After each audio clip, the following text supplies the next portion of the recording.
Huey, I don't want this to be an interview in the Huey, I don't want this to be an interview in the ordinary sense of the word. I would like to give you the opportunity to say whatever you have to say. Your trial, I believe, is slated to start on the 10th.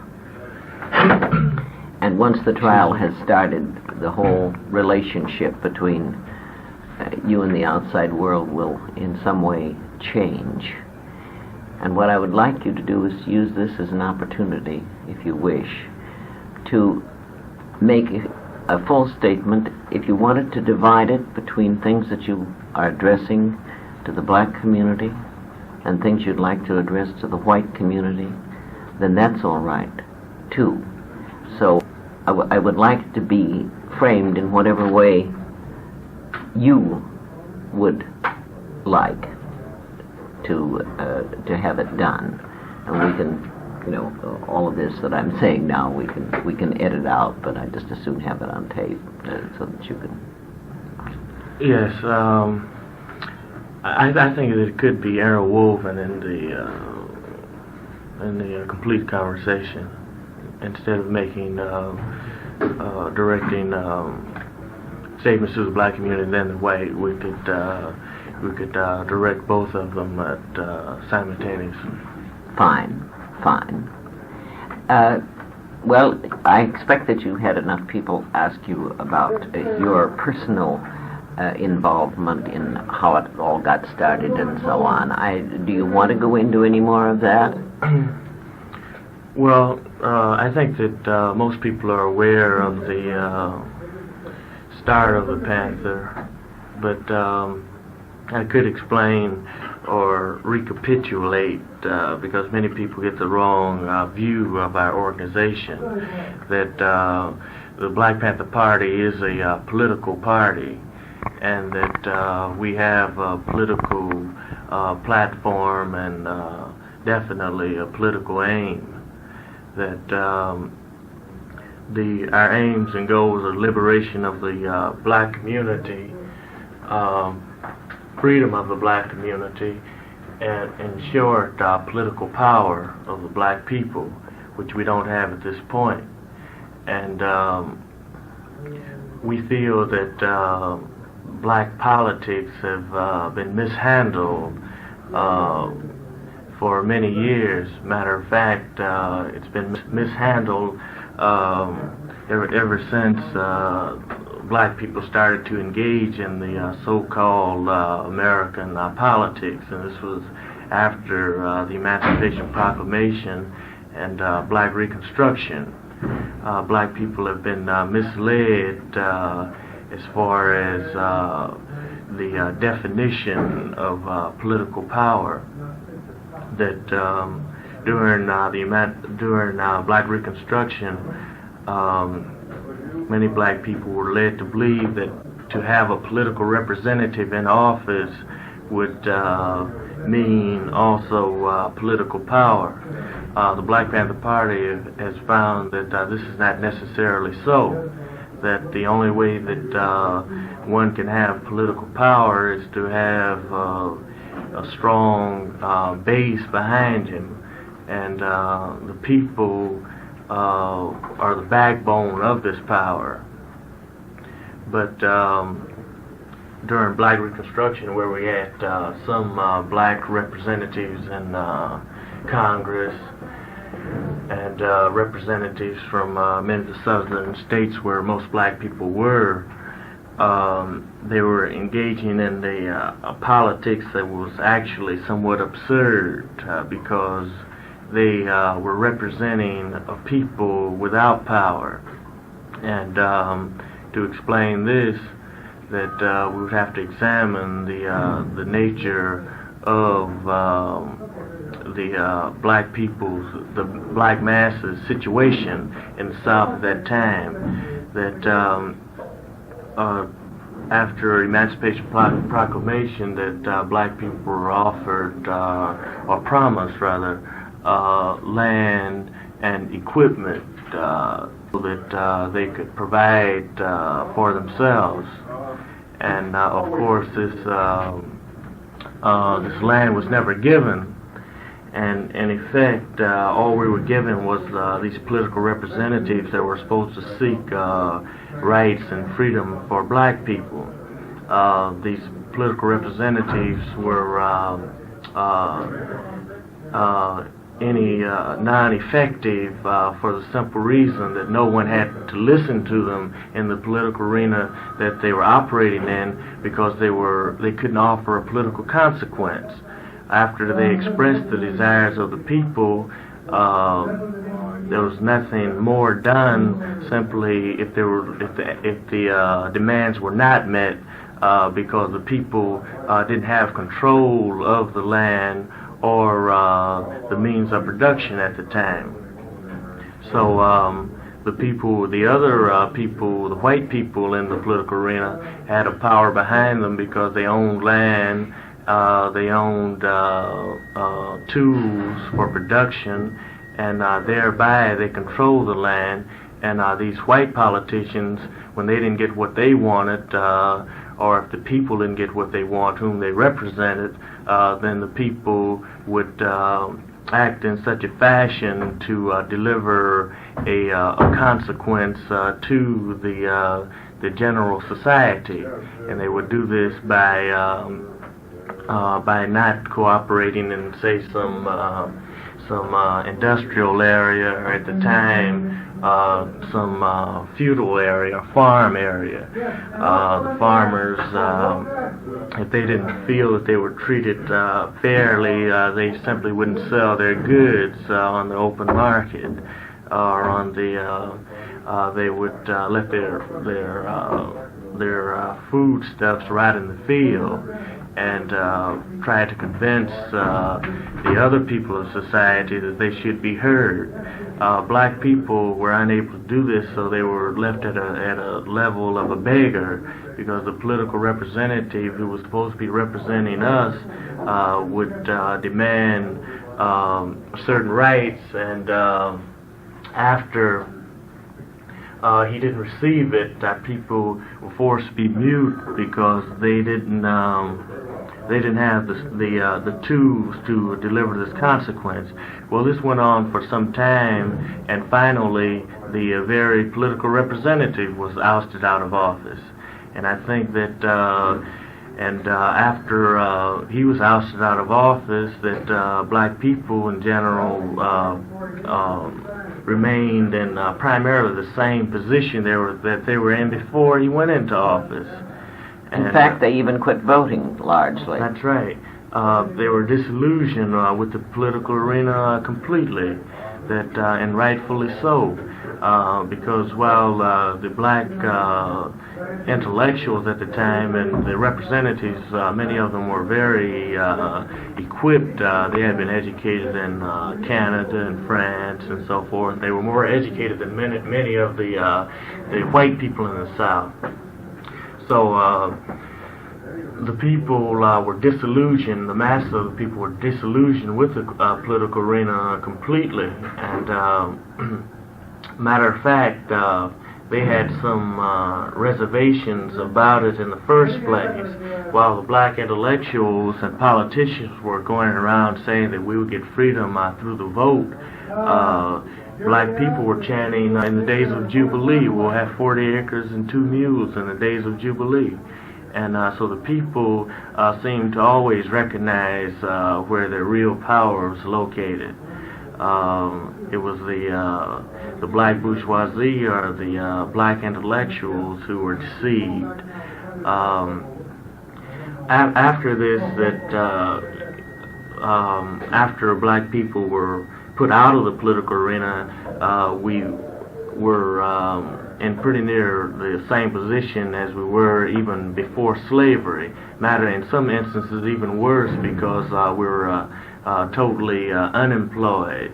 And when we were enslaved, we were taken care of, if you can say taken care of, that we did get some food, and we did have a shack to sleep in, but after the white people, the Southerners, didn't need us anymore, we didn't have any place to go.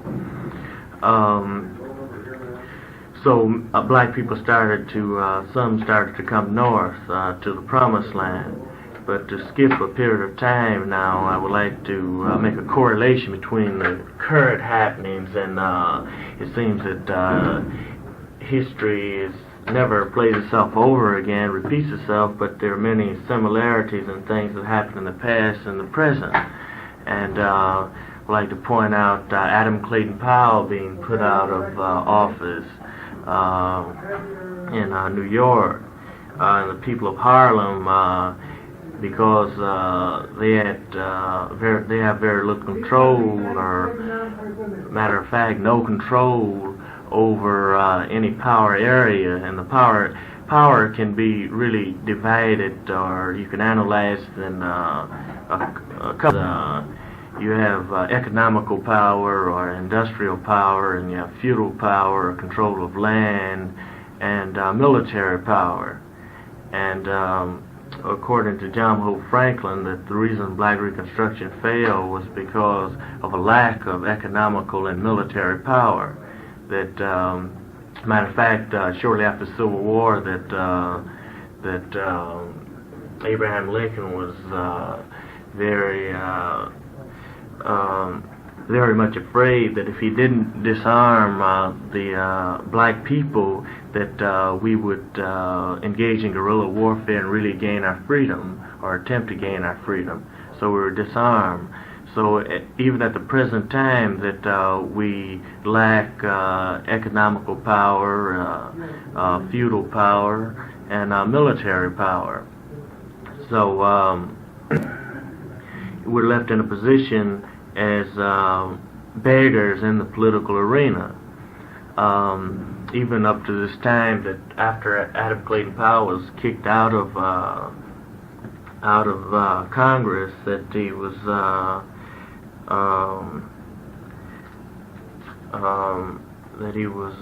the black people could do little more than voice an opinion about it. And if we were in control of economical power or even military power, we could have engaged and caused a political consequence for the general power structure. But because we've never had this power, there's been little progress as far as towards freedom.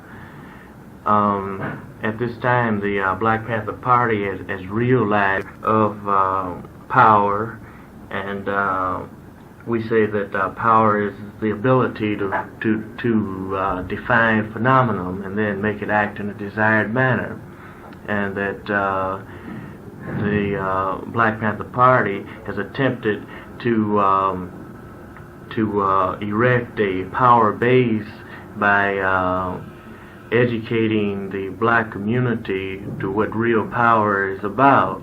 And as we analyze it, that it is impossible now for us to compete with the enterprisers and the people who control the industry, simply because these people gained their tremendous power through exploiting us in the first place. Slave labor was the cause of the production, or was the creation of the industrialized North. And the land that we were supposed to get, I understand, the Standard Oil and some other big monopolies received that land. And of course, some white Southerners also shared in this, in stealing this land from black people. So the Black Panther Party says that we can't compete with the people who've enslaved us to gain their wealth, that not economically, and of course that no one is going to give us any land. And so we're left in a situation of having but one choice, and that choice is that we are going to gain political power by any means necessary. And when we really boil it down, we see that we only have a few means, and maybe as we see it, there's really no alternative. The arm itself in a political fashion and be a political threat to this power structure. So we have the power of potentially being destructive to this country. And that the trend is now that when black people are brutalized, when black people are exploited to such an extent that we can't stand anymore, you see a physical reaction.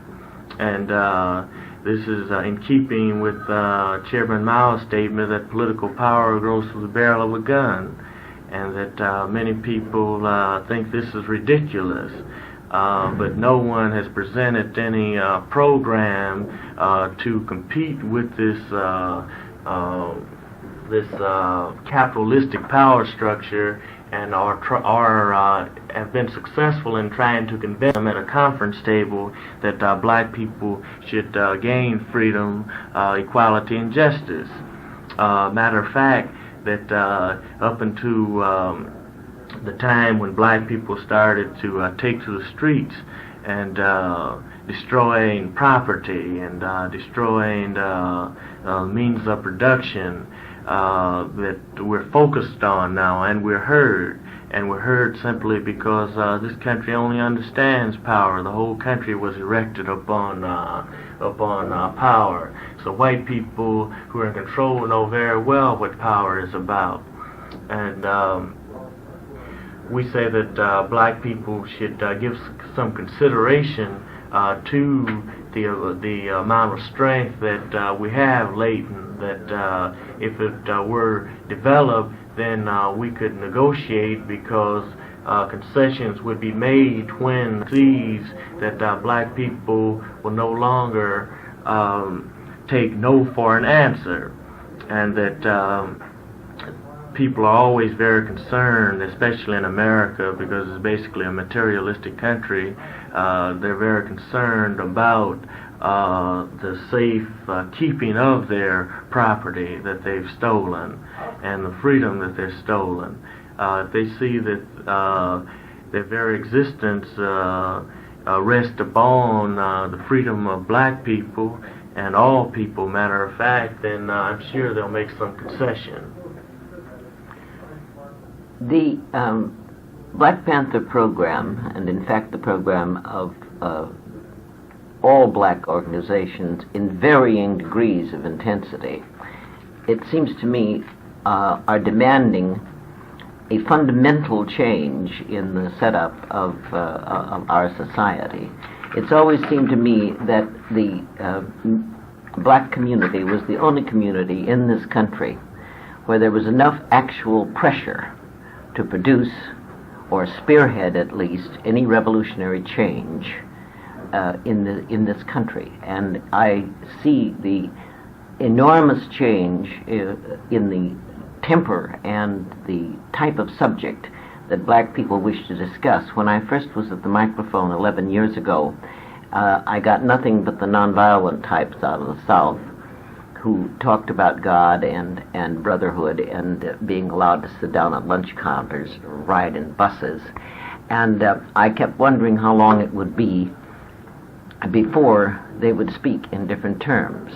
Now they speak in different terms. And it seems to me that what you're asking for, see, people are so hung up on this business of somebody's got a gun. They're not really thinking beyond that, many of them, to the other points that are in the program of the Black Panthers, because it's a revolutionary program. If every cop in Oakland dropped dead tomorrow morning, it wouldn't change the bad housing, it wouldn't change the lack of jobs, it wouldn't change the rats and the poor health services and all these other things that the ghetto population puts up with. Now, it seems to me that what you're asking for is revolutionary change. Yes, before you have any change, first black people have to gain political power. And this is why that I thought it's very necessary to explain where and what this political power is, what stuff is made of. Of course, as far as the general structure is concerned, the general structure is an exploitative structure, starting with the enslavement of black people for the profit gain of the power structure. And they used us until they didn't need us anymore, and then they gave us a so-called Emancipation Proclamation, which really was an unemployment pass, and that we remained unemployed until about World War I, where the white soldiers went off to fight, and they needed us in the factories to again exploit us. And we became skilled, and they made very much money off of our skills. And the soldiers came back, and they didn't need us in the factories anymore, and we became domestic servants and janitors again. And found that they didn't even need us for this to any large degree, and we became unemployed again. So the very nature of society, with the greed for profit, the system where the administrators, the ones who really control the government, remember, not the government administrators, but the people whom they are representing. And they represent power blocks, they represent industrial blocks, they represent people who own land, people who own property.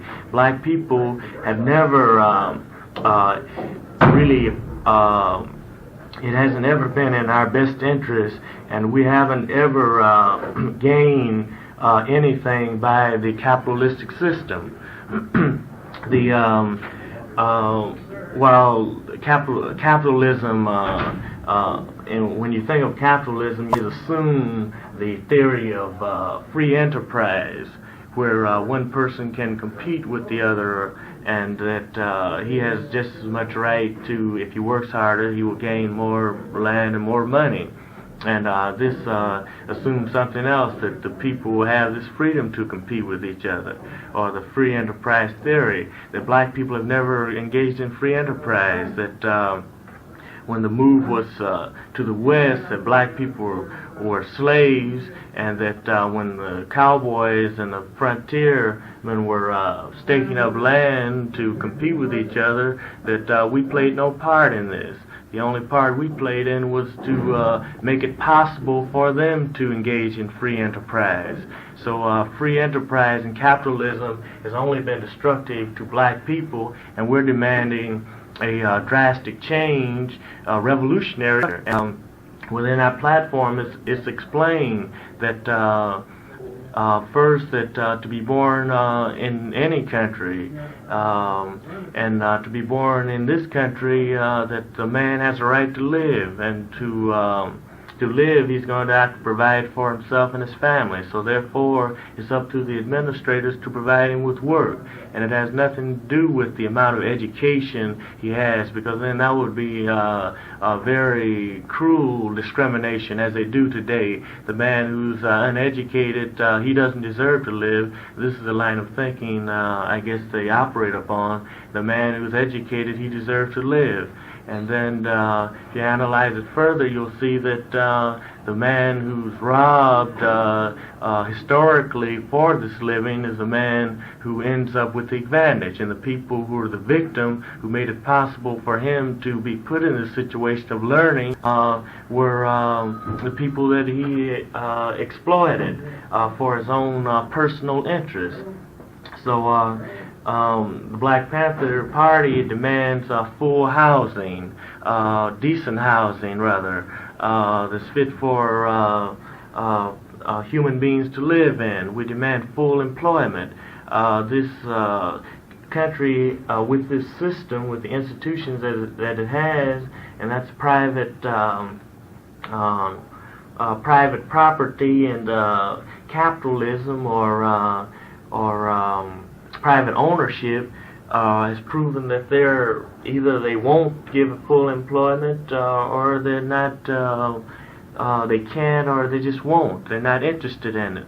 So, but as far as what are we going to do about this, and that if people are afraid, I don't believe that they're really afraid of guns.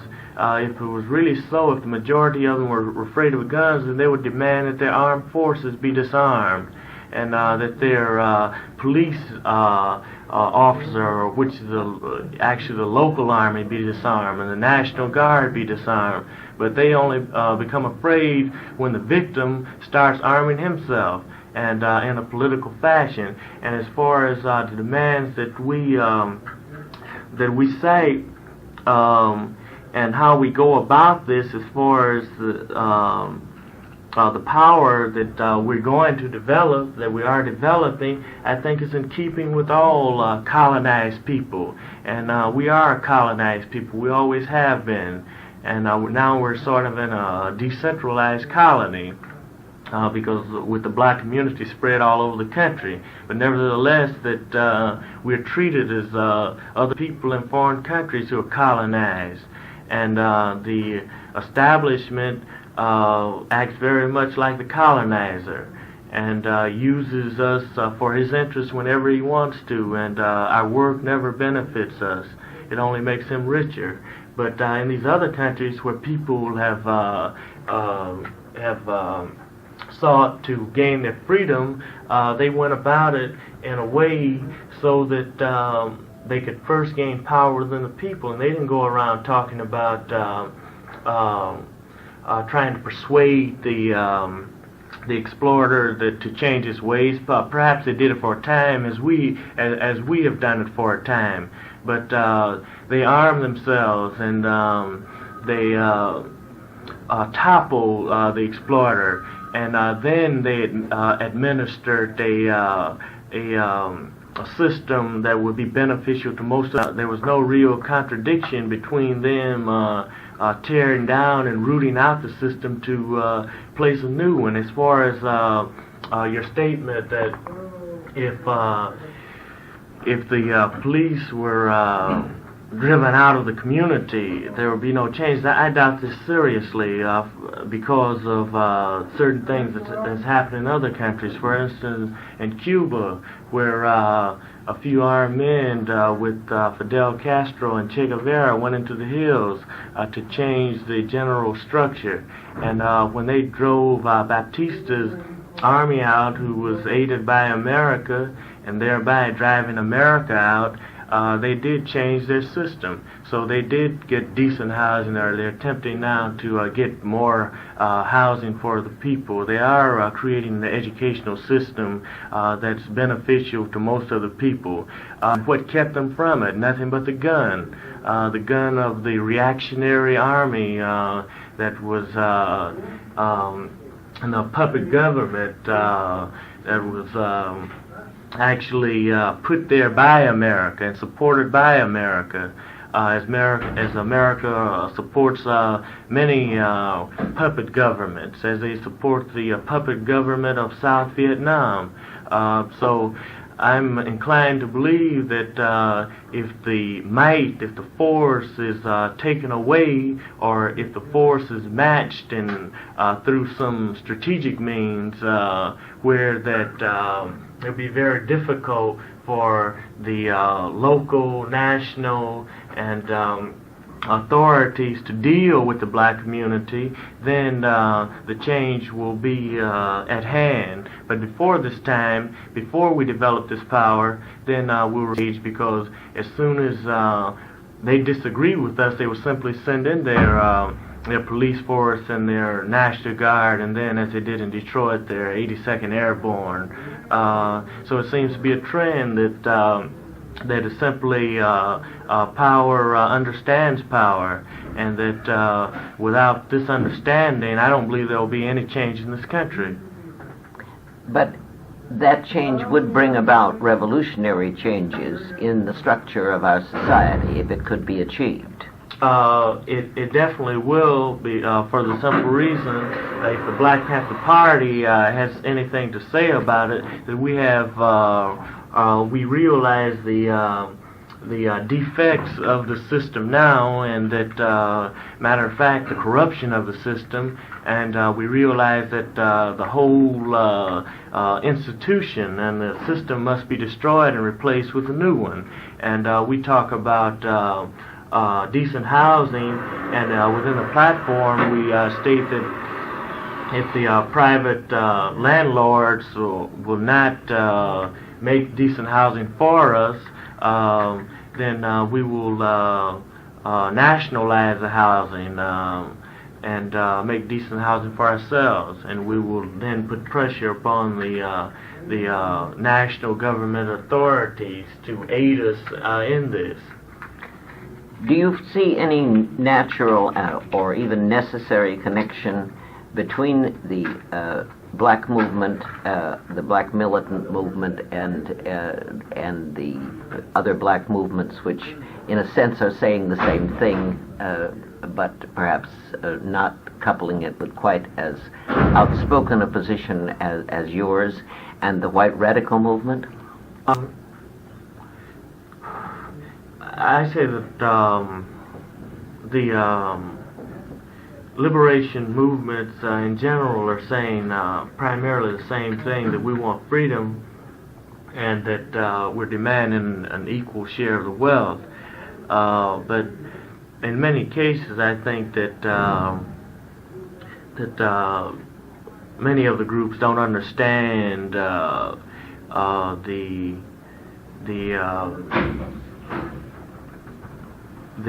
problems or that we'll have in operating within this American system or this capitalistic system. Many of the groups believe that we can gain freedom within the structure as it's organized now, and it's no need to change the general system. I think this is a basic difference between the Black Panther Party and some other militant groups, and I think it's a matter of education for this group, which the Black Panther Party is also an educational vanguard, that we are attempting to educate the black militants and the black freedom movement in general, and also educate the white revolutionaries of the mother country, who many of them are sincere in their quest for freedom and justice, and many of them don't understand what we'll have to do to gain this freedom, and nor do they understand the changes that will have to be made in the general structure. So we attempt to educate these other groups and these other parts of the community what will be necessary to gain our freedom. And when I say that black people are arming themselves, I'm not.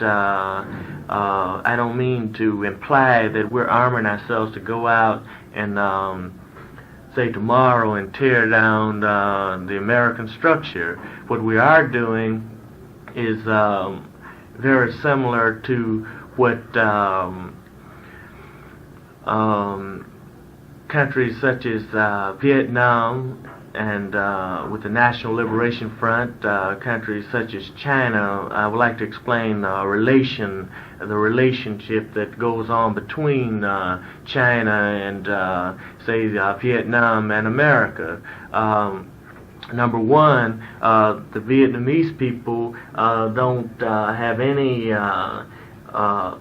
illusion of defeating America as far as tearing America down or capturing many American prisoners, and this is not their victory. Their victory is any time that America stops oppressing them and pulls out of their country. And that the dialogue that goes on between China and America, that China says that, well, we have a thermonuclear blast, and that we know you have it also. So either you will give some consideration to the people of Vietnam, or else that you'll suffer a political consequence. And that, but nothing happens. It's sort of a stalemate, that China doesn't drop any bomb because America realizes China's strength, that she has the potential to do this, and also China realizes that America has a potential to cause a great people of China. So there's a stalemate, but so either you have to inflict the power or that it's what I call flexing the power. You have to let the power structure know that you have this ability to cause this consequence for them. And when black people start letting the power structure know that we do have this ability to deliver a consequence if we don't get our freedom, then perhaps there will be some changes made. But the kind of sporadic and spontaneous violence which has happened and which is expected to happen again is not the kind of self-defense and building of a power block that you are basically talking about, is it? No, that I'm talking about something in the line of what the Vietnamese people talk about. The Vietnamese people are armed strictly for self-defense, and if it were left up to them, they wouldn't fight a single day, I'm sure, because they're suffering a great hardship by having to engage in warfare. And but they've worked out a strategy where that even though America has a great technology and great advancement in the military weapon, they offset this with the strategy that they have developed, which is called guerrilla warfare. And that as far as this country is concerned, that I've heard many of the government officials and the corrupt local officials talk about black people are going to attempt, what they're saying in essence, if black people are going to attempt to gain their freedom by force, then they're just going to suffer for it. And they seem to think that black people will continue to go out and try to match arm for arm. That black people are learning now through the education of the Black Panther Party and other enlightened revolutionaries that the way to victory is a long one, and it won't happen with trying to match the technological developments that this country has. As far as the spontaneous riots, that the Black Panther Party stands against this, and at the present time, and I say at the present time because, well, number one, that we've observed other people getting their freedom, but in this country we run into a situation that's different than any of these other people. As far as the Latin American Revolution and the revolution in Southeast Asia, that the terrain is much different, that the people, it's basically undeveloped countries, and it's not an urban country. And here we have the problem of engaging with the power structure in an urban situation, and we don't really have any blueprint to go by, because it hasn't ever happened in an urban country for some time.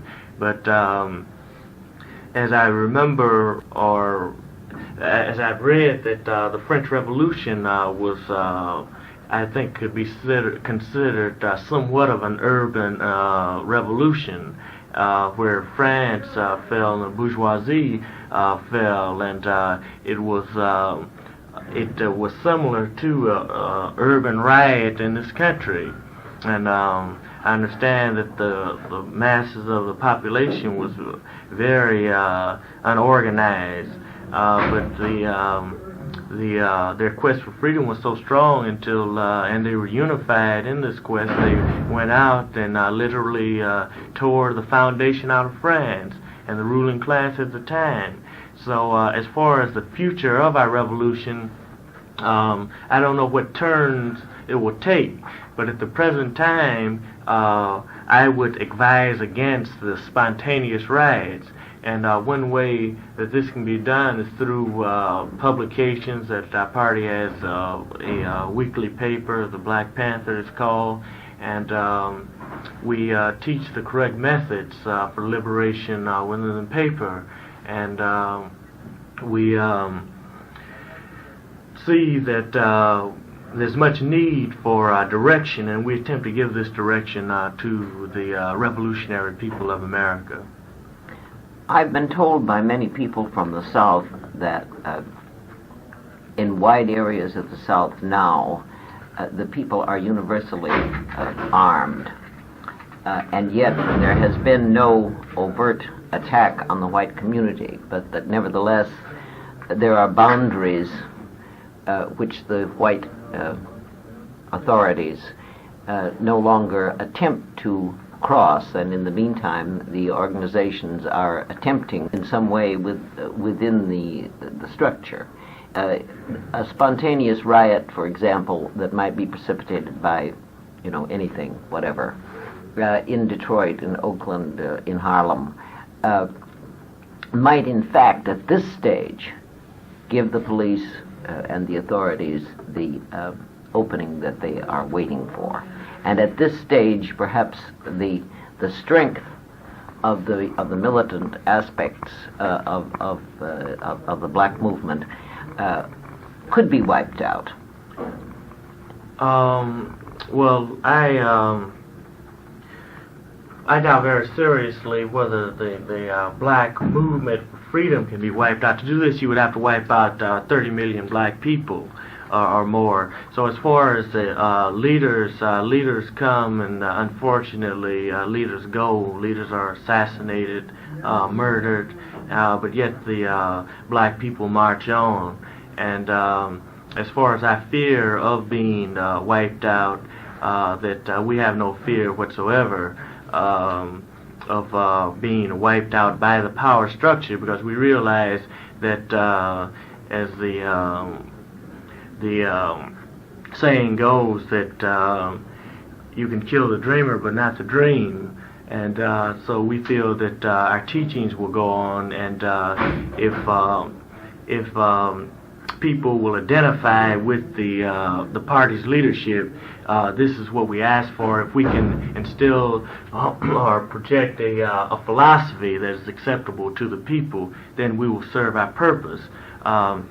As far as the police waiting for a chance to come into the black communities, they had the chance in Detroit and slaughtered people, and Watts, even in Oakland here, Newark, and they've come in and they've slaughtered people, and by them slaughtering people, which was very unfortunate, but they raised the consciousness of many people. The people realized what danger that they are in, and that was in many cases, there was a positive effect as far as the people who survived the slaughter by the armed forces. And what it did, it promoted the consciousness, it lifted the consciousness of the people, and also it taught them, it was sort of a dress rehearsal of, taught them, if nothing more, of what not is to be done, what not to do, and that is to go in the streets in a very organized fashion and be sitting ducks for the military to shoot them down. And I think that everyone will agree that what happened in Detroit was much more sophisticated as far as maneuvers on the people's part than what happened in Watts. That in Detroit learned from Watts, and that's one of the reasons that the Black Panther Party are activists, that we realize that black people are either illiterate or semi-literate, the masses of us, and that we don't read very much, even though certain tactics are laid down in literature, but because we're not a reading people, that we don't observe, but we do observe activity, and that we're educated by our mistakes. And every time that there's a rebellion, there's things learned, community in general. And I think that this is not only true of this country, It's true of every other country where a resistance and even a successful revolution occurred. That the people, one of the reasons that you have a small group of people like 12 men in Cuba who went to the hills. Those 12 men, I'm sure, they realized that they couldn't topple the corrupt government of Cuba, but they also realized that the people were illiterate. They were not readers, but at the same time, the people basically were activists, and they identified with successful action. We have to. In this community, there has been a great deal of attention focused on this whole situation, partly because of your case, partly because of the Hutton case, the Eldridge Cleaver case. I personally have had a sort of hope, I can't put it more than that this area is more aware and has become increasingly aware down through the years, particularly the younger people in the community, beginning with the HUOC riots, the FSM, the draft resistance movement, all sorts of growth which has taken place in this community. I'm told by people who visit this part of the world from other parts of the United States that there is a perceptible difference in the whole political climate of this area.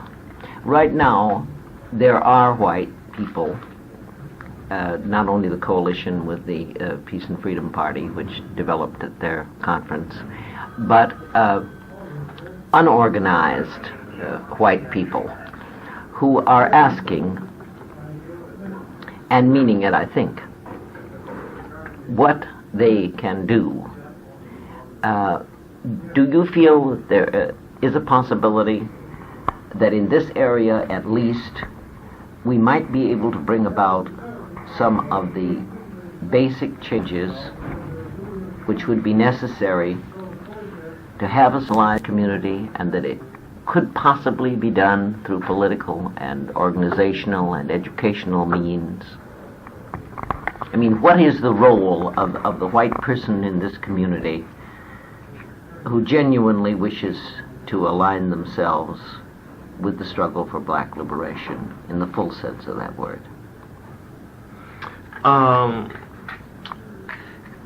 In the first place, I would like to start again and make something quite clear, because people refuse to accept it as a truth, and that I think it's very true. And the first thing is, let's get what politics is about again. And our definition is that politics is a war without bloodshed, and war is politics with bloodshed. Even though politics has its particular characteristics that are peaceful in nature, when these characteristics are exhausted, and that the people who are demanding don't get what they want, then politics is continued, and it usually ends up into a physical conflict, which is called war, and which is a very political action, because the people are still trying to achieve their liberation, freedom, and justice. So I make no division between the politics of war and the other characteristics of politics. I think at this point that the black people over a few hundred years have exhausted the peaceful means. I think that we've gained everything that we can possibly gain through peaceful means, and that now it's at a point where white people, if they if they don't think they've exhausted the means to bring about change, then they could put pressure upon the controllers of the means of production and the government officials to stop their oppressive ways, to revolutionize the government, to change the system completely, so that the people will be in control of the means so we can employ ourselves. And also within this, it's very complicated in this country because it's my belief that black people have a right to secede the Union and be a free republic if they so desire. And one of the demands that we make is that after we gain the necessary power, then it's part of our program, matter of fact, that we will ask for a plebiscite set up by the UN, and we'll have UN advisors to come in to see that black people get a vote, and we will vote as a people to see if we want to stay a part of this country or not. We've never been treated fairly in this country. We've never received justice in this country, and many black people are disillusioned with the position that we have here, and that we might want some land of our own. But as far as white people who are conscious of the shortcomings of this structure, they can aid the revolutionary people of the black community, and they can also put pressure upon the government and upon the private owners to change the system. And when I say, change the system,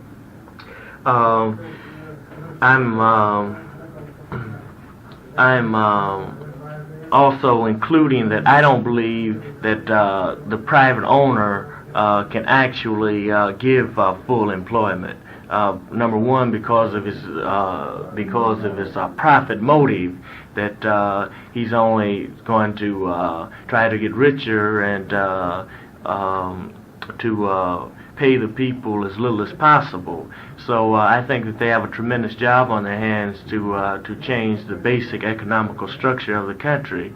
And I don't know any time in history where a government has been changed where you had a private profit motive there, and suddenly they changed and became humanitarian and instituted a socialized government. And that the Black Panther Party advocates the people owning the means of production, the people owning the housing, or controlling the housing through elected administrators. And so that then these administrators would be at the mercy of the people, and the administrators will organize the people's wealth in such a manner where the people enjoy a high standard. I don't think that there's ever been a time in history where this change has come through any peaceful means.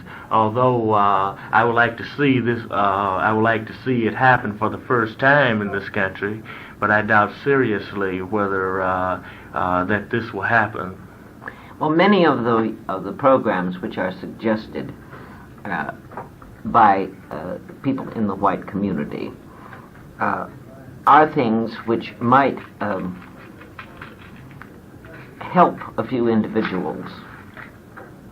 I gather that you would prefer the interested members of the white community to address themselves to the basic structure rather than to try to improve conditions slightly by various types of reform. That kind of thing, I think, is something that many people are interested in trying to do, and with goodwill. But it doesn't seem to me that what you say adds up to being that would be what would be really acceptable. In other words, you can go into the ghetto and you can open day nurseries, or you can get a better medical clinic, or you can do some of these things. These are things that I think many people in the white community would be happy to try to do something about, and that there are probably people in the black community who might welcome this. But this is not really what you're talking about. Or do you think that the two things can work together? Do you think that in the effort to try to improve the surface manifestations of our society, that people learn something which would lead them to agree with your point of view? I think that black people welcome any solution, a short-term solution that will ease the burden. And the Black Panther Party more or less attempts to interpret the desire of the community and then organize their desires in some systematic fashion so that we could set up an administration to give them what they want. Now, as far as the Black Panther Party welcomes any change in the community. For instance, if someone interested person wanted to give money to the black community so that we can set up our day nurseries, hospitals, and so forth, that we welcome this effort because it doesn't even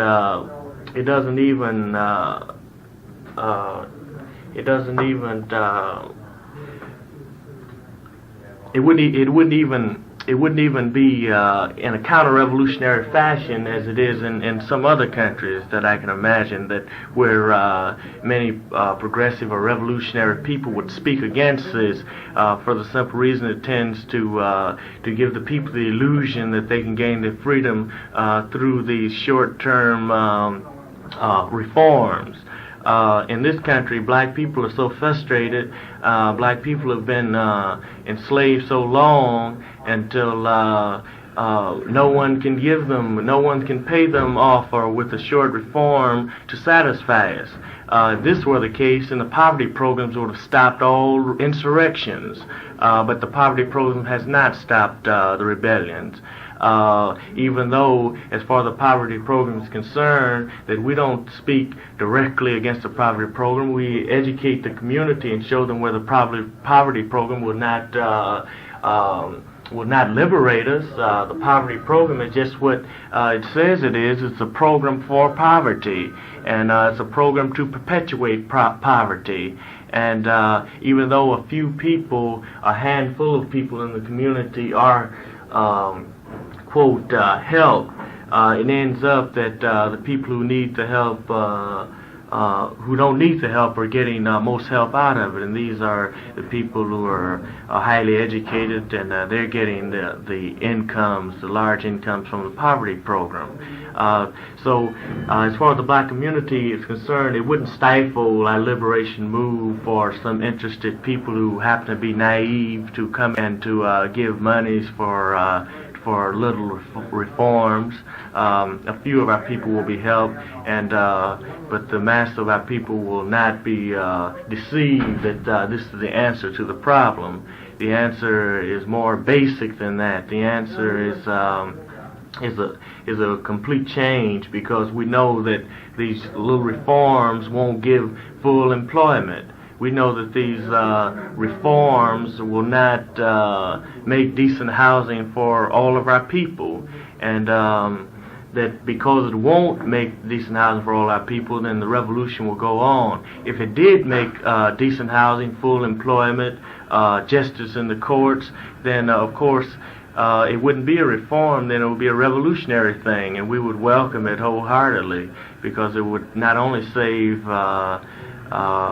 many white people from destruction, it will save many black people. What else would you like to talk about, Huey?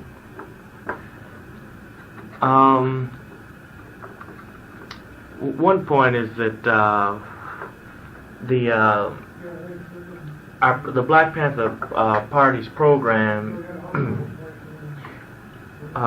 is a a program that can be instituted immediately with what we just finished talking about was certain minor reforms. This country is not even prepared to give minor reforms. The Black Panther program can be interpreted on a level where it's simply a reform program, and that, for instance, we demand that the police that acts as an occupying army in our community withdraw, be able to set up a judicial structure and also a police structure, so that we will have people patrolling, and safeguarding our community who have respect and esteem, who have respect and esteem for the black community. We demand that if we're going to have police in our community, that they live in our community, and that we constantly suffer from from unfair trials. Whenever we're brought to trial, we're tried by not members of our peer group, as the Constitution gives us a right, but we're tried by an all-white middle-class jury, with sometimes one black middle-class person in the jury who doesn't understand the community either. That we demand that we have a court structure that's controlled by our community, and these are some little things, that small reforms that the power structure are unwilling to give, and that but within our platform, as I said, that it can be interpreted on a level, we realize that the reforms won't give liberation, but in the platform and the 10 points of what we believe, that then we express the desire for a complete change in the structure, and we point out the oppressive, seemingly innate oppressive things in the structure as it exists. We make a point that we want all black prisoners released from the many jails and prisons, and that this seems very radical, but in fact we realize that about 99%, or I think I would be safe to say 100% of the black prisoners haven't received a fair trial, and that the Constitution of the United States already gives us a right to have this, and the power structure doesn't even follow its own Constitution. So this is why that we can expect really little from the power structure, when the power structure doesn't even live up to the things that it promises and gives to the rest of the citizens in the country. So black people are slowly, well, up until this point they were slowly, now they're rapidly realizing the shortcomings of the structure, and they are going about to make a change, and it's happening now from the grassroots level. People seem to attempt to divide the two movements into two separate categories. They talk about the peace movement, the nonviolent movement. Talk about the crazy radical black militants, and they seem to think that there has been seem to think that there are two different tactics that are being used, and I disagree with this. I think that all of the things that have been gained, and that's very little, that has been gained through the nonviolent or the peace movement, has only been gained because there was a latent force behind them. And of course, at the negotiating table, and when these nonviolent demonstrators will go down, the power structure, they're not complete fools. They see that there's unrest, and that these people who are participating, or behind them, the power structure looks over their shoulder and they see destruction behind. They see the masses of the people prepared to go up in arms.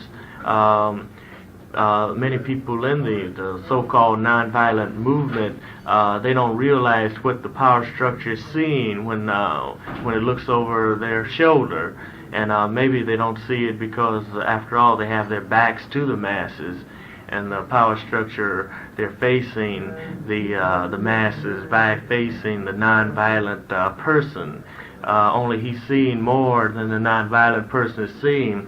He's seeing that if the things that King talked about, if they're not gained, then there's someone behind King who happens to be illiterate, uneducated, and who understands only one program, and that's the program of physical force. And these are the people that we represent.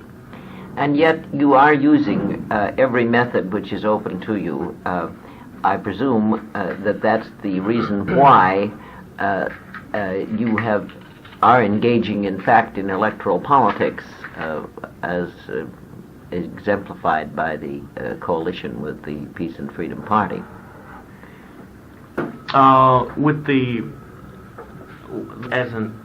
Most of them haven't ever divorced they've understood that the apparently two movements, but as we see it, it always has been one, and it's one now. But what has happened?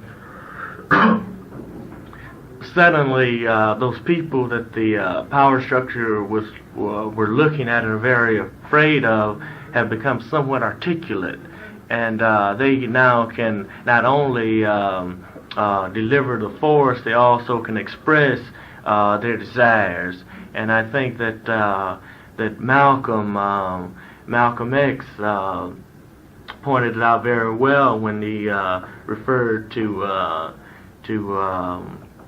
Martin Luther King, and later, just before his assassination, where he was attempting to unify the complete black movement, and that he realized that King wasn't asking really for anything different than he was asking for, that the only difference was that he realized, Malcolm X realized, that the power structure would only change when some force was either inflicted or force was threatened to be inflicted if black people need what they want.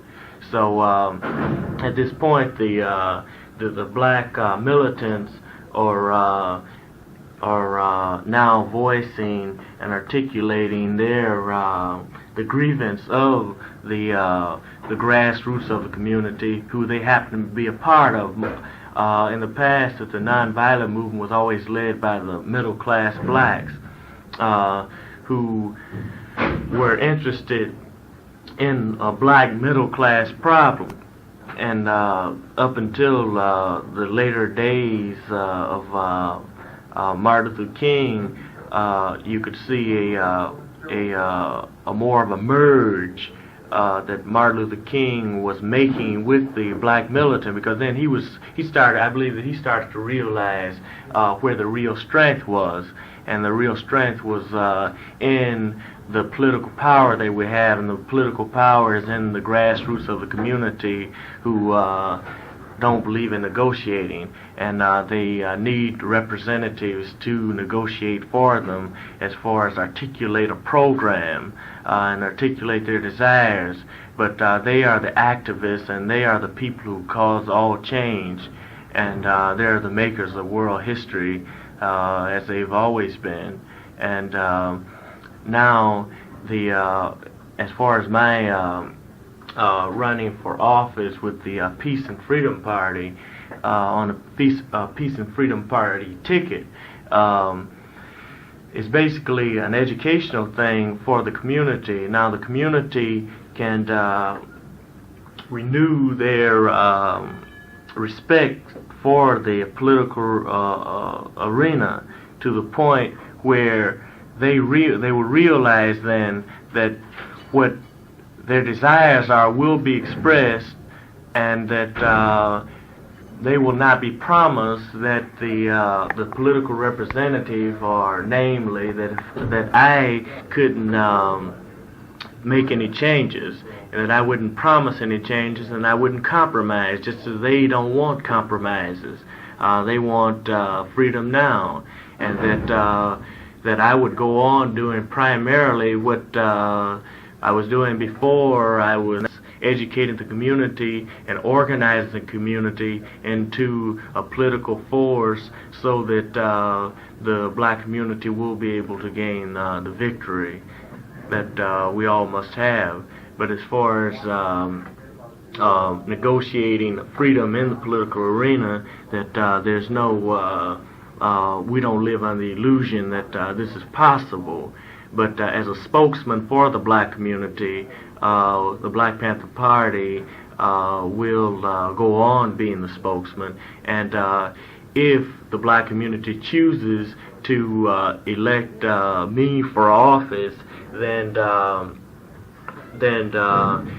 they will see that their voice will be heard, the community will be organized, and there won't be any promises of small changes, and there won't be any promises of gradual change, and there won't be promises of wait until tomorrow and you'll gain your freedom. That it was basically to see if the black community, how much the black community identified with the solutions that the Black Panther Party has. If the black community identifies, then we would know that we've reached, we've interpreted their desires in the correct perspective. If they disagree, then of course won't very many black people vote. So it's more or less an indication to whether the Black Panther Party is doing the right thing. We don't claim that we have all of the answers. We do promise in sincerity an attempt to try to organize the desires of the community as we see it in some fashion, in some systematic fashion, so that it can be instituted. Do you feel that that you have any appreciable hostility on the part of the black bourgeoisie? That's one of the things which is frequently said, is that there are many frightened black people who have got jobs and so on. Do you feel that they, in fact, identify with your program, even if they don't do so openly, or that there is a genuine cleavage within the black community, as there is within the white community, between those people who approve the system and those people who disapprove the system? As far as the black bourgeoisie is concerned, that the first thing we have to realize is they only represent about 2% of all black people in the country. Most black people are in the black lower class, and that sometimes the black middle class sees their interests as a little different than the interests of most black people. And of course, some of them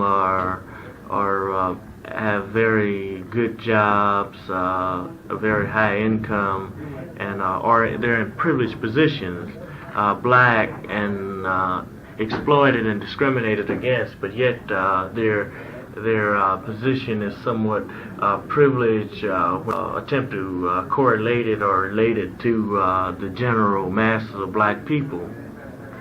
And I think that they are afraid of their position many times because they know who's in control, and that's the white power structure.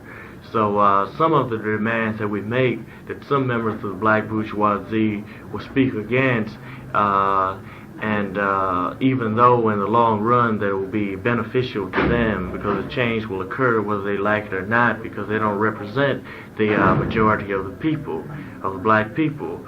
But I think that the black bourgeoisie can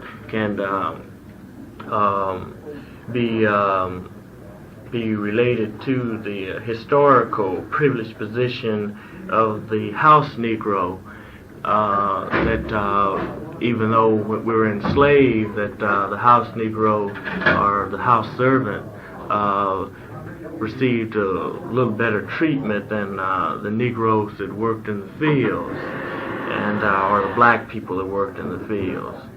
And their interest sometimes was a little different because they were afraid that they too might be put out into the field if they didn't go along with the program of the house master, who was the white people who owned the house. And that sometimes when the field black people would attempt to make changes as far as burning the master's house down, they would be snitched off by the house Negro. This didn't happen in all cases. In some cases, the house Negroes made certain potions to poison the master. And I think that this is true even today, that there's some who realize that they are enslaved as we are, and they're attempting to put poison into the system.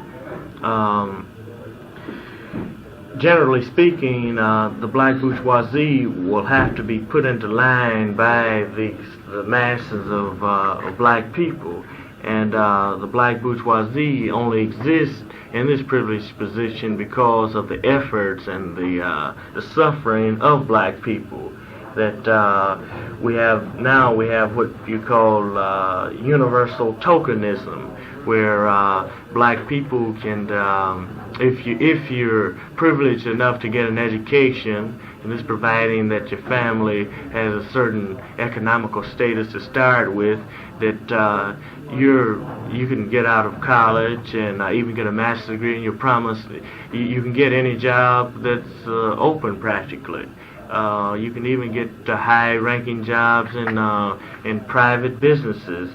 And this is to deceive the masses of black people, to say, look at this man, that he's black and that he has an education and he has this job, and you could do the same thing. So you should stop pressing so hard upon us, and you shouldn't cause revolts because it's your own fault that you don't have the education, and you could have it, and we don't really discriminate because we have a black man here.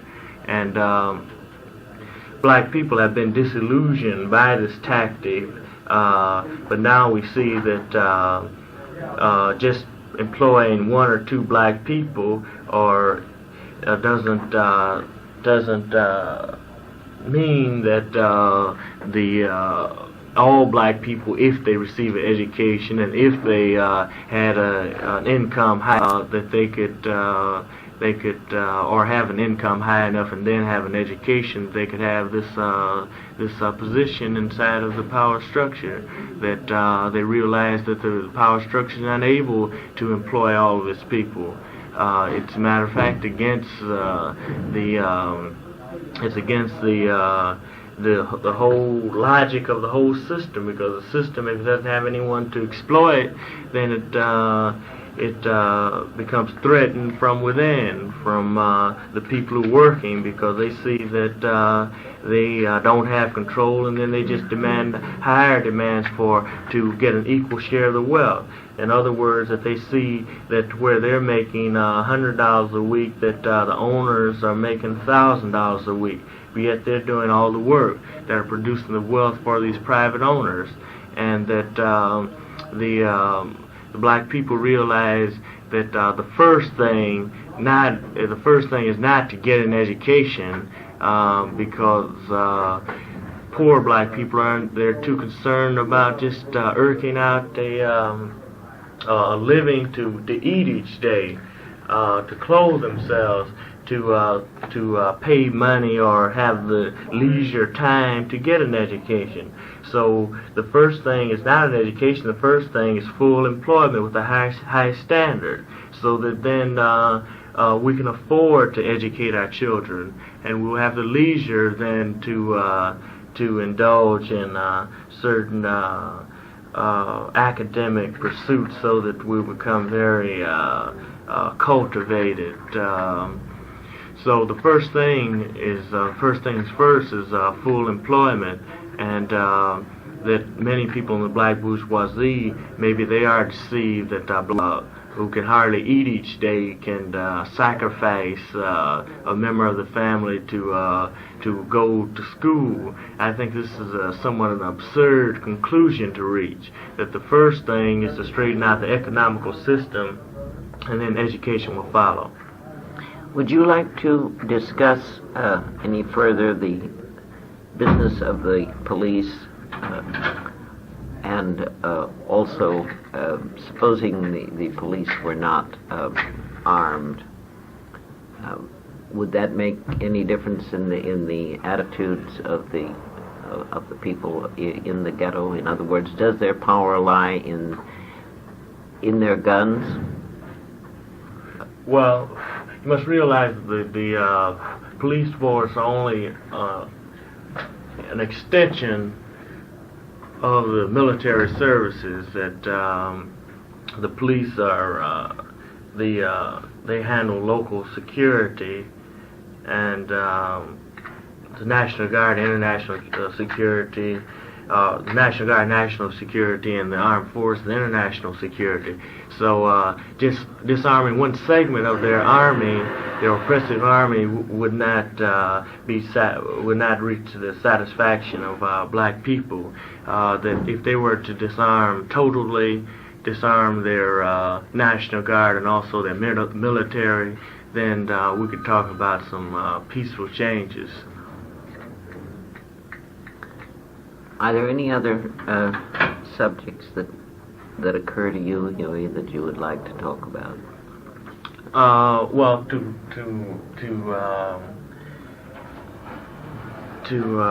first to clear this up, that statement sounds somewhat absurd. Even think about disarming their National Guard or their military.